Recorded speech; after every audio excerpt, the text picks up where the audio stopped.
शहराची खबरबात या बातमीपत्राचे प्रायोजक आहेत Mac care super speciality hospital Ahmednagar.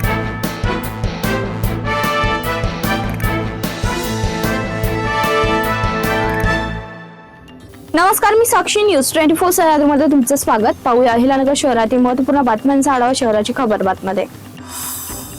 Marathi भाषा आपले साहित्य आणि आपल्या संस्कृतीचे संवर्धन करण्याचं काम शब्दगंध साहित्य संमेलनाच्या माध्यमातून गेल्या 16 वर्षापासून होत आहे। त्यामुळे अशी संमेलन ही काळाची गरज आहे असं प्रतिपादन कृषी मंत्री दत्ता भरणे यांनी केलंय। शब्दगंध साहित्यिक परिषद महाराष्ट्र राज्याच्या वतीने आयोजित 17व्या राज्यस्तरीय शब्दगंध साहित्य संमेलनाच्या उद्घाटन प्रसंगी उद्घाटक म्हणून ते बोलत होते। तरुणाच्या अपहरण प्रकरणात सुटका करण्यासाठी गेलेल्या पोलीस पथकावर हल्ला करणाऱ्या चौघांना पोलिसांनी अटक केलाय। त्यांच्यावर एमआयडीसी पोलीस ठाण्यात गुन्हा दाखल करण्यात आलाय।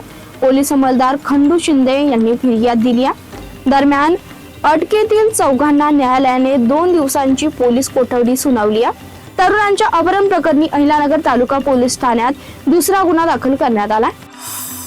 विधान परिषदेच्या आचारसंहितेमुळे तात्पुरत्या स्थगित केलेल्या जिल्हा परिषद कर्मचाऱ्यांच्या बदल्यांना पुन्हा एकदा संमती मिळाल्याने सोमवारी या बदल्या होत आहेत। दरम्यान जिल्हाधिकारी कार्यालयात देखील कर्मचाऱ्यांच्या बदल्या करण्यात येणार आहेत। जिल्हा परिषद सदस्य आणि पंचायत समितीचे सभापती पद रिक्त असल्याने या मतदारसंघाला आणि जिल्हा प्रशासनाला आचारसंहिता लागू नसल्याने या बदल्या होणार असल्याचं सांगण्यात आलंय। अहिल्यानगर शहरातील डीमार्ट परिसरात गौरव पाटोळे व इतर 4 जणांनी वाहन आडवे लावून चिरंजीव दत्तात्रय गाडवे यांना जीवे मारण्याचा प्रयत्न केल्याची घटना घडली आहे। ही घटना सीसीटीव्ही कॅमेऱ्यात कैद झाली असून तोपखाना पोलीस ठाण्यात या प्रकरणी गुन्हा दाखल करण्यात आलाय।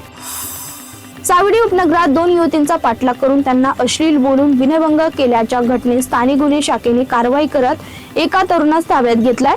बंटी उर्फ संकेत ससाने असे संशयिताचं नाव आहे। त्याच्या विरुद्ध तोपखाना पोलीस ठाण्यात पीडित युवतीने दिलेल्या फिर्यादीवरून 2 गुन्हे दाखल करण्यात आले।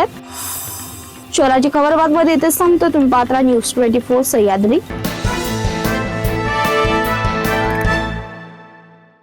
या बातमीपत्राचे प्रायोजक होते Mac care super speciality hospital Ahmednagar.